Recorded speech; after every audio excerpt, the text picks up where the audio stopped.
I wanted to start by talking today about the impact of declining health, specifically mental health, and aging to some extent, on estate planning. I get a lot of calls from people, usually the adult children of seniors, and they're calling to find out what to do with their parents. The parents had in the past put together a power of attorney or a trust and had designated people to serve as fiduciaries. A fiduciary is the person who manages the business for another person.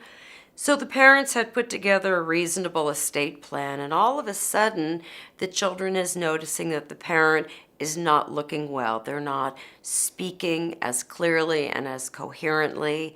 Maybe they're forgetting things. Maybe they're forgetting who the child is when they call.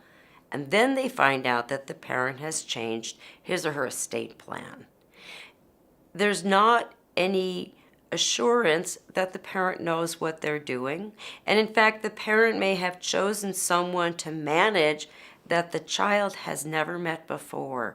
It's not at all uncommon in our society for children and their parents to live very, very far apart.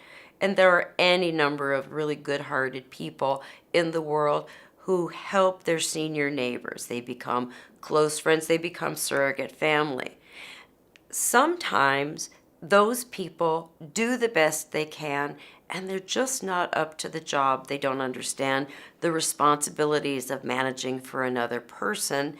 And so a child or other loved one can find that his or her parent is really falling apart, both in terms of how they're living, the cleanliness of their home, their attention to medical care and other personal issues.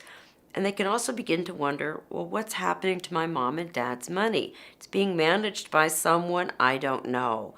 And it can create a great deal of conflict in families. The parent thinks that they're an independent citizen, fully entitled to make their own choices, and that choice has been to redo an estate plan. Then you have a concerned child, maybe living thousands of miles away, who can't get basic information about the parent. That's sometimes the basis of a petition for an accounting from the person who's holding the authority to manage finances. And if the request for an accounting isn't complied with, it can become the basis for a petition to establish a guardianship.